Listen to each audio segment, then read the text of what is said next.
توجہ میری طرف، میرے آقا پاک تاجدار کونین علیہ السلام، یہ علماء کرام نے لکھا ہے، میں وضاحتوں میں نہیں جا رہا، صرف میں مدعا پیش کر رہا۔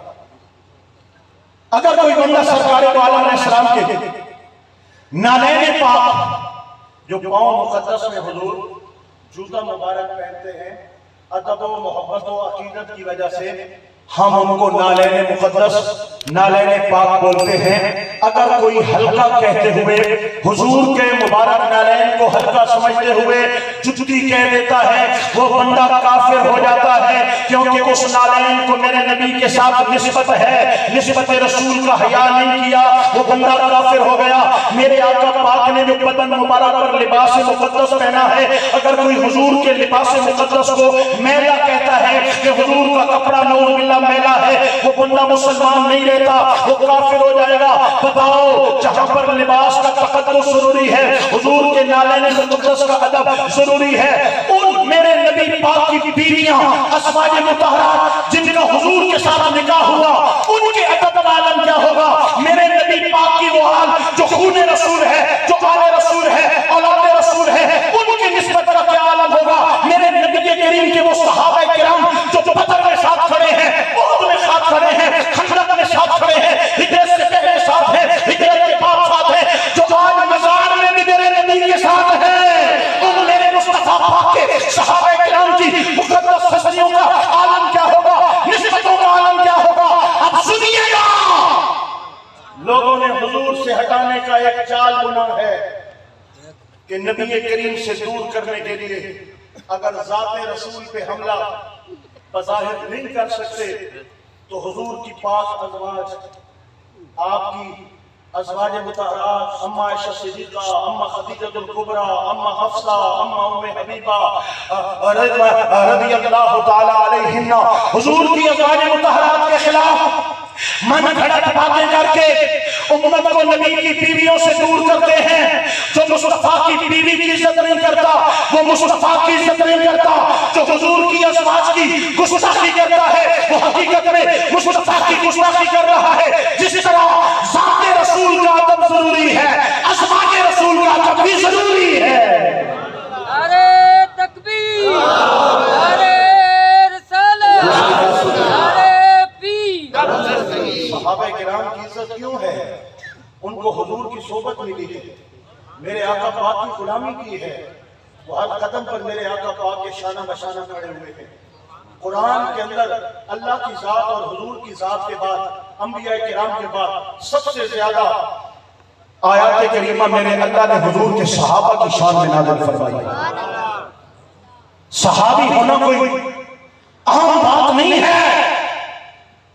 مصطفیٰ پاک کے ہاتھ میں جس نے ہاتھ دیا، نبی پاک علیہ السلام کا جس نے دیدار کیا، وہ اتنی شان پا گیا، اتنی شان پا گیا، اتنی شان پا گیا کہ اگر دنیا کے غوث قطب قلندر ہزاروں مل جائیں اور ہزاروں سال کی عبادتیں ایک جگہ میں جمع کریں، میرے نبی کے کسی عام صحابی کے قدموں کی خاک کے برابر بھی نہیں ہو سکتے۔ حضور نبی کریم کی ایمان کے ساتھ ان کو صحبت میسر ہے۔ میرے آقا پاک کے ساتھ دسترخوان پہ انہوں نے کھایا پیا ہے۔ آج اگر کسی پیر صاحب کے ساتھ کوئی خلیفہ بن جائے، ہم خلیفے کی عزت کرتے ہیں کہ پیر صاحب کے ساتھ رہتا ہے۔ پیر صاحب کے ساتھ اگر کسی کو سفر نصیب ہو جائے، ہم کہتے ہیں پیر صاحب کے ساتھ رہتا ہے، ہم عزت کرتے ہیں۔ اگر کوئی پیر صاحب کے جوتے اٹھائے، ہم کہتے ہیں پیر صاحب کے ساتھ رہتا ہے۔ پیر صاحب کو پانی پلائے، کوئی پیر صاحب کے ساتھ دسترخوان پہ بیٹھا ہو، ہم کہتے ہیں دسترخوان پہ بیٹھے ہیں۔ سن لو، یہ دنیا کے جتنے معزز پیران نظام مشائخ اولیاء ہیں، ان سے بڑی شان میرے نبی پاک علیہ السلام کے صحابہ کرام کی ہے۔ ان صحابہ کی شان کیا ہوگی جن کا اٹھنا بیٹھنا کھانا پینا نمازیں سب کچھ میرے مصطفیٰ کے ساتھ ہے۔ میرے آقا پاک کے صحابہ کو ہلکا جانو، ہر صحابی نبی جنتی۔ اس نعرے سے تمہیں تکلیف ہو؟ رافضی تو ہیں، رافضی جو شیعہ ہیں، ان سے ہمارا اختلاف یہ نہیں ہے کہ وہ آل رسول کا نام کیوں لیتے ہیں۔ آل رسول کی محبت ہمارا ایمان ہے۔ کوئی عقیدہ سمجھ کے جاؤ میرے بھائیو، حضور کی آل کی محبت ہمارا ایمان ہے۔ حضرت مولا کائنات علی شیر خدا مشکل کشا رضی اللہ تعالیٰ عنہ، علی کی عین سے بھی جو دور ہے ہمارا سب سے بڑا وہ دشمن ہے۔ حضرت مولا علی پاک شیر خدا ہو، وہ سیدہ، وہ طیبہ، وہ عابدہ، وہ ظاہرہ، وہ خاتون جنت فاطمہ الزہرا رضی اللہ تعالیٰ عنہ، آپ کی محبت عین ایمان ہے۔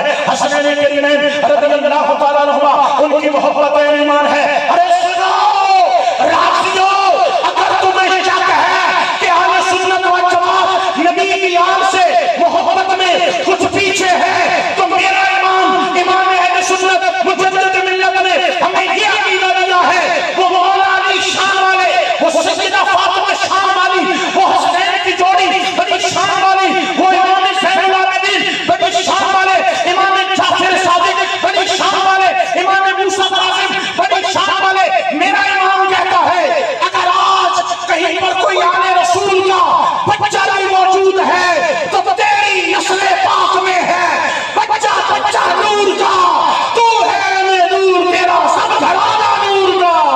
نعرہ تکبیر، نعرہ تکبیر، نعرہ رسالت، نعرہ رسالت۔ سر کٹانا جان دینا، کوئی ان سے سیکھ جائے، جان عالم ہو فدا۔ اے خاندان اہل بیت جن کے گھر میں بے اجازت جبرائیل آتے نہیں، قدر والے جانتے ہیں اس کو شان اہل بیت۔ ہاں بے ادب گستاخ فرقوں کو بتا دے اے حسن، بے ادب گستاخ فرقوں کو بتا دے اے حسن، یوں بیان کرتا ہے سنی داستان اہل بیت۔ اہل بیت کی محبت، ذکر اہل بیت، مودت و مودت، محبت و عقیدت ہمارا ایمان ہے، ہمارا ایمان ہے۔ لیکن ہمارا اختلاف کیا ہے؟ شیعوں سے ہمارا رولا کیا ہے؟ ان رافضیوں سے ہمارا مسئلہ کیا ہے؟ محبت علی کے نام پر اگر حضرت صدیق اکبر پاک کی شان پہ ڈاکہ ڈالیں گے تو یہ گستاخی نہیں ہے، یہ کفر ہے۔ محبت حسنین کریمین کے نام پر حضرت عمر بن خطاب کی شان پہ جو حملہ کرے گا یہ کفر ہے۔ محبت حسنین کے نام پر، سیدہ کائنات کی محبت کے نام پر حضرت عثمان غنی رضی اللہ تعالیٰ عنہ کی ذات کے خلاف کوئی بکواس کرے گا یہ کفر ہے۔ میں نے بتایا نبی کی ہر نسبت کا ادب یہ ادب مصطفیٰ ہے، نبی کی ہر نسبت کی بے ادبی یہ حضور کی بے ادبی ہے۔ کوئی آل محمد کا گستاخ ہے تو وہ بھی ذات محمد کا گستاخ ہے، کوئی حضور کے اصحاب کا گستاخ ہے تو وہ بھی میرے آقا کا گستاخ ہے، کوئی ازواج کا گستاخ ہے تو وہ بھی میرے آقا کا گستاخ ہے۔ لوگوں، حضور سے تعلق جڑا رہنا ضروری ہے، اور تعلق مصطفیٰ کے لیے ازواج رسول، آل رسول، اصحاب رسول سب کی محبت ہمارا عقیدہ ہے، ہمارا ایمان ہے، یہ ہمارا ایمان اور یہ ہمارا عقیدہ ہے۔ اس طرح ہمارے عقائد و نظریات پہ حملہ کیا جا رہا ہے۔ لوگوں، اپنوں کے پاس بیٹھو، اپنوں کی بات سنو، اپنوں کی بولی سنو، اپنوں کی بات سنو، ورنہ حضور آقا مولا نبی کریم علیہ السلام کی درگاہ مقدسہ سے دور کر دیا جائے گا۔ میں یہاں پر تفصیل میں نہیں جاؤں گا۔ یا نساء النبی لستن کاحد من النساء، نبی کے گھر والیوں کی تعریف اللہ نے اس زبان میں کی ہے۔ اے نبی کے گھر والیوں، کائنات کی کوئی عورت تمہارے جیسے نہیں ہو سکتی۔ قل لا اسألکم علیہ اجرا الا المودۃ فی القربى۔ لوگوں، اگر کلمے کا حق ادا کرنا چاہتے ہو حق ادا نہیں کر سکو گے، لیکن آل محمد سے وفا ضروری ہے۔ میرے رب الجلال نے فرمایا وَكُلٌّ وَعَدَ اللَّهُ الْحُسْنَى، اے پیارے حبیب تیرے ہر صحابی کے ساتھ تیرے رب نے جنت کا وعدہ کر دیا ہے۔ اب آئیے بات کو اختتام پذیر بھی کرنا ہے اور میں نے اس کا حل بھی دینا ہے۔ یہ جو بگاڑ آ چکا ہے اس کا حل کیا ہے؟ یہ ہم کس طرح اس بڑھتے ہوئے بگاڑ کو، رافضیت ہے، خارجیت ہے، ناصبیت ہے، گستاخانہ انداز ہے، حضور کی ختم نبوت ہے، ہم کس طرح ہم کیسے مان سکتے ہیں؟ اپنی امت کا، اپنے عوام کا عقیدہ محفوظ کیسے کر سکتے ہیں؟ ایک اور سب سے بڑا ہتھکنڈا، یہ بھی بڑا خطرناک ہے۔ آپ ٹیلی ویژن پر اگر ننگے کمرشل دیکھ رہے، ایک دودھ کے ڈبے کے پیچھے 25 عورتیں ناچتی ہیں، ایک شیمپو کی پوڑیا 5 روپے کی پوڑیا کے لیے پوری عورت کو نہاتے دکھلایا جاتا ہے۔ آپ جو ٹی وی اینکر عورتیں آتی ہیں ان کے ننگے سر، ان کا جو تنگ لباس آپ کو دکھایا جا رہا ہے، آپ کو جو گھریلو ڈراموں کے اندر خواہشی دکھائی جا رہی ہے، اریانی دکھائی جا رہی ہے، اور بھابھی اور دیور کے چکر چل رہے ہیں، ساس بہو پہ عاشق ہو چکا ہے، آپ کو یہ جو نظام ڈراموں کے ذریعے جو بےہودہ تنگ لباس ننگے فیشن دکھائے جا رہے ہیں، دوستو یہ اس کے پیچھے بھی اسلام دشمن سازش ہے کہ مسلمانوں میں بے حیائی عام کر دو، بےہودگی عام کر دو، یہ بے حیا ہو جائے گا، اس کا دین ختم ہو جائے گا، اس کی غیرت ختم ہو جائے گی۔ آج سوشل میڈیا پر ہمارا نوجوان بے راہ ہو چکا ہے، گندی فلمیں، فوش مواد اور گندے اعمال، گندی کالیں، گندا نظام، پورا ہمارا معاشرہ نوجوان نسل تباہی اور بربادی کے گڑے پر آ چکی ہے۔ یہ تو دین سے دوری ہے۔ اب آئیے ہمارے اندر دینی کام کتنے ہیں، مسجدوں میں جاؤ، ہماری مسجدیں ویران پڑی ہیں، بہت بڑی تعداد مسلمان کہلانے والی آج بے نماز ہے۔ ماہ رمضان کے روزے ترک کرنے والوں کی تعداد آج کروڑوں میں ہے۔ بہت کم مسلمان ماہ رمضان کے روزے ادا کرتے ہیں۔ زکات دینے والے کتنے ہیں؟ ہمارے معاشرے میں پردہ کرنے والی بچیاں، سر پہ دوپٹہ رکھنے والی بچیاں آج کتنی ہیں؟ ہماری ماں بہنوں میں حیا کتنا ہے؟ آج اولاد کیوں نافرمان ہو چکی ہے؟ آج مارکیٹ کے اندر سود کیوں عام ہے؟ پورا ملک سود تلے دب چکا ہے۔ ہمارے جوئے کا نظام، یہ کرکٹ پہ فینسیاں اور جوئے چل رہے ہیں۔ آج بچیوں کو قتل عام کیا جا رہا ہے، آج زنا بالجبر کیا جا رہا ہے، آج فحاشی ہے، آج اریانی ہے۔ ہم جدھر دیکھتے ہیں ہم دین سے دوری نظر آتی ہے۔ میرے بھائیوں وجہ کیا ہے؟ میں تفصیل نہیں بتا رہا، میں اشارے کر رہا ہوں۔ کاش مجھے 1.5 گھنٹے دیا جاتا اور مجھے 1 بجے ٹائم دیا جاتا، میں کھل کے اپنا حال دل دیتا اور میں آپ سے حال احوال کرتا کہ ہمارا معاشرہ اس امت کا رویہ کیا ہے۔ بہرحال سنیے گا، میں قصہ مختصر کر رہا ہوں، لیکن دائیں بائیں آگے پیچھے ذرا اونچا بولیے سبحان اللہ، اور جاؤ اونچا بولو سبحان اللہ۔ میرے بھائیوں میری بات توجہ سے سنیے گا، ادھر گستاخ اپنے بندے کر رہے ہیں، ادھر قادیانی اپنی سازشیں کر رہے ہیں، ادھر ٹیلی ویژن کے ہمارے جو اینکر ہیں، ہمارا جو الیکٹرانک میڈیا ہے یہودیت کو پروموٹ کر رہا ہے اور ہمارے لبرلزم کو پروموٹ کر رہا ہے، اسلام مخالف عادات و اقوال دے رہا ہے، اسلام مخالف نظریے دے۔ ہماری فلم انڈسٹری پوری اسلام کے خلاف کام کر رہی ہے۔ ہمارے بچوں کو سکول اور کالج کے اندر مختلف فیسٹیول کے نام پر ناچ گانے اور کنجر بنایا جا رہا ہے، ان کو بے حیا بے پردہ کیا جا رہا ہے۔ اسلام اہل اسلام کے خلاف ایک پورا بدتمیزی کا طوفان ہے۔ تمام غیر مسلم سازشیں اپنے پورے چوبن پر اسلام کے حملہ ہیں، اور یاد رکھو پوری دنیا میں اس وقت بھی سب سے زیادہ اگر اسلامی اقدار کو چاہا جاتا ہے، مانا جاتا ہے، تو الحمدللہ اسلامی جمہوریہ پاکستان نظر آ رہا ہے، ہمارا پاکستان ہے۔ لیکن دوستو یہ معاملہ کیوں اٹھا؟ ہمارا نوجوان دین سے دور کیوں ہے؟ یہاں شرابی کیوں ہے؟ یہاں بے حیائی کیوں ہے؟ یہاں ماں باپ کی نافرمانی کیوں ہے؟ اس کی مین وجہ کیا ہے؟ عقیدے کیوں بگڑ گئے؟ نظریے کیوں خراب ہو گئے؟ ہمیں شیعوں نے لوٹا، ہمیں وہابیوں نے لوٹا، ہمیں دیوبندیوں نے لوٹا، ہمیں یہودیوں نے لوٹا، ہمیں کیوں چاہو پالا کیا گیا؟ اس لیے ایک ہی وجہ ہے، ہمارا تعلق دینی مدارس سے ٹوٹ چکا ہے۔ ہمارا نوجوان سکول اور کالج تو جا رہا ہے، دینی مدارس سے ہم ٹوٹ چکے ہیں۔ ہم نے اپنے بچوں کو عالم نہیں بنایا، حافظ نہیں بنایا، ارے ناظرہ قرآن بھی ہم نے بچوں کو نہیں پڑھایا۔ ہماری بچیاں سکول اور کالج کو پڑھنے جاتی ہیں، مدرسے دینیا میں پڑھنے نہیں جاتی۔ جب بیٹا یا بیٹی جاہل ہوں گے، قرآن کا نہیں پتا، حدیث کا نہیں پتا، دین کا نہیں پتا، تو وہ حیا کیسے ہوگا؟ وہ ماں باپ کا جب کیسے کرے گا؟ وہ نماز کیسے پڑھے گا؟ وہ سود سے کیسے دور رہے گا؟ وہ جوئے سے کیسے دور رہے گا؟ جب معاشرے کی تربیت انگریزی طرز میں ہوگی تو کرپشن ہوگی، یہاں پہ لوٹ مار ہوگی، یہاں پہ جوئے ہوں گے، یہاں پہ قتل ہوں گے، یہاں پہ ڈاکوؤں کا راج ہوگا، یہاں پہ لٹیروں کا راج ہوگا، یہاں پہ بٹیروں کا راج ہوگا۔ جب علم دین سے نسل کو دور رکھا جائے گا تو جاہل پیدا ہوں گے، چور پیدا ہوں گے، ڈاکو پیدا ہوں گے۔ لوگوں اگر چاہتے ہو ہمارا ایمان محفوظ رہے، ہماری نسلوں کا ایمان محفوظ رہے، اگر چاہتے ہو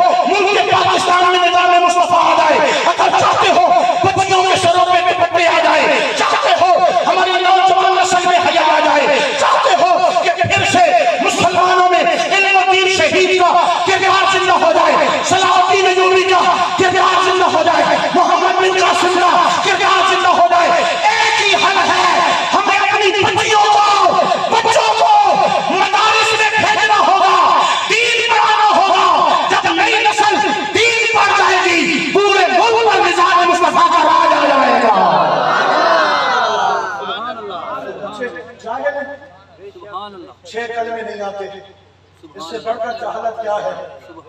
حلت و حرمت کا پتہ نہیں ہے. اس سے بڑھ کر جہالت کیا ہے؟ وڈیرا سود خورا بھی ہو اس کو سلام ہے، اس کی عزت ہے. عالم دین بے باک عالم ہے، حضور کا نوکر ہو، سرکار کی غلامی کرنے والا ہو، اس کی کوئی عزت نہیں. ہمارے معاشرے میں اس کی کوئی تقریر نہیں.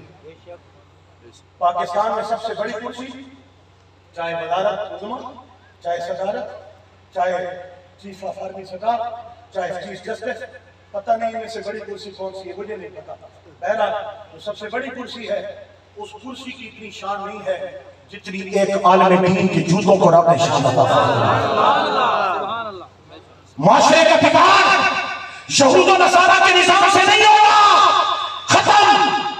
معاشرے کا بگاڑ ختم کرنا چاہتے ہو تو قرآن و سنت کو اہمیت دینی ہوگی، مصطفیٰ کے دین کو پروموٹ کرنا ہوگا.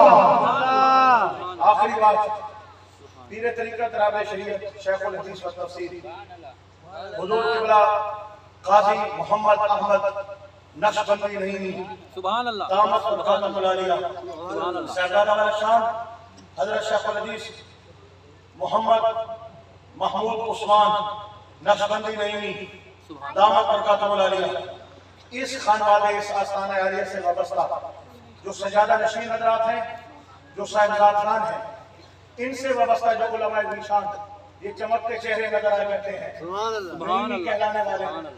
یہ جو بزرگ علماء دین یہ چمکتے چمکتے چہرے جو آپ کو نظر آ رہے ہیں، لوگوں ہماری آنکھیں ایسے آستانے اور ایسے سجادے اور ایسے دربار دیکھنے کے لیے ترس گئے ہیں. خدا کی قسم سبحان اللہ. جاہل لوگ سجادہ نشین بن گئے، داڑھی منڈوں کے ہاتھ چومے جا رہے ہیں، مزارات پہ سرکسیں لگی ہیں، رنڈیاں ناچ رہی ہیں، میلے کھیل رہے ہیں، نٹوں کے نام ڈانس ہو رہے ہیں، اور جو مزار کے سجادہ نشین ہیں اسے ٹھیکے لے رہے ہیں، ان سے پیسے وصول کر رہے ہیں. بھیج کھاتے ہیں جو اسلاف کے مدفن تم ہو، بزرگوں کی قبروں کے سودے کیے ہیں، مزاروں کو بیچا ہے. ایسے پیروں کی بہت بڑی تعداد ہے پاکستان میں جنہوں نے ہمارے مسلک کو بیچ کھایا ہے، ایران سے پیسے لیے ہیں اور مسلک کے سودے کیے ہیں، اور رسول اللہ کے صحابہ کی دشمنی اور بغض لوگوں کے سینوں میں اتار رہے ہیں. اس اسٹیج پر حضور مفتی اعظم پاکستان مفتی مجیب الرحمان، اللہ پاک آپ کا سایہ رسولت میں دراز فرمائے. آپ کی تشریف آوری جہاں 4 دن پہلے ہماری پنجاب لیا کی سرزمین پر ختم نبوت کانفرنس تھی، وہاں پر بھی صدارت آپ کی تھی، اور پاکستان میں کونے کونے میں آپ جا رہے ہیں. آپ جس جگہ پہ صدارت کرتے ہیں یا 15-10 منٹ واز کرتے ہیں، وہاں پر یہ فکر دینی ہوتی ہے. آپ کو ہر آستانہ نہیں بلاتا، آپ کو ہر آستانہ نہیں بلاتا. جن میں رافضیت کے جراثیم ہیں جو ایران سے پیسہ لے رہے ہیں، حضرت امیر معاویہ رضی اللہ تعالیٰ کے خلاف بکواس کر رہے ہیں، میرے نبی پاک علیہ السلام کے صحابہ حضرت صدیق اکبر کی افضلیت کا انکار کر رہے ہیں، نبی پاک علیہ السلام کے صحابہ کرام کے لیے لوگوں کے دلوں میں زہر بھر رہے ہیں. آپ ان آستانوں پہ نہیں جاتے کیونکہ ان کا تعلق ایران سے جڑا ہے. آپ فکر رضا والے آستانوں پہ جاتے ہیں جن کا تعلق آج بھی مدینے سے جڑا ہے. آپ کا اس آستانے پہ آنا یا کسی بھی جگہ پہ جانا یہ اس بات کی سبب ہوتی ہے کہ یہ وہ آستانہ ہے کہ وقت کی دنیا میں فرعون نے بڑے وڈیروں کے مسالے میں یا ایران کی فرمائشوں نے یا سعودیہ کے پیسوں نے یا امریکہ کے ڈالر نے یا برطانیہ کے پاؤنڈ نے اس آستانے کو خریدا نہیں ہے، بلکہ آج بھی یہ اس آستانے میں بیٹھ کے گنبد خضرا کے مجید کی نوکری کر رہے ہیں. لوگوں یہ پیر صاحب ہیں، ایسے پیر ہمارے معاشرے کو چاہیے، اور ایسے پیروں کی وجہ سے ہمارے معاشرے میں بہار ہے، ہمارے مسلک میں بہار ہے. داڑھی منڈا ہو، راوی ہو، سنی کہلاتا ہو، حضور کے صحابہ کے خلاف ہو، یا جس طرح بھی کوئی چیز کا عقیدہ پدرا ہے اس سے دور رہو، اس سے کوسوں دور رہو. ایسے شخص کے ہاتھ میں ہاتھ دینے سے آپ کو ہدایت نہیں ملی، آپ کا سودا کر رہے ہو. اپنے ایمان کی حفاظت کرو میرے بھائیوں. بہت بڑا جمع غفیر ہے. ہماری کل پونجی ہمارا ایمان ہے اور ہمارا ایمان ہمارے آقا پاک کی محبت ہے. حضور کی آل، ازواج، اصحاب تینوں کا پیار یہ محبت مصطفیٰ کا لے جاتا ہے. تو ایک سے غداری کرے گا وہ ذلیل و رسوا ہو جائے گا. آج معاشرے کے بگڑتے ہوئے حالات اور ہمارے عقائد نظریات پہ جو حملے ہو رہے ہیں یہ ماحول دیکھ کر دل بھی کہتا ہے اے خاصان رسول وقت دعا ہے. امت پہ تیری آ کے عجب وقت پڑا ہے. وہ دین جو بڑی شان سے نکلا تھا وطن سے پردیس میں وہ آج غریب الغربا ہے.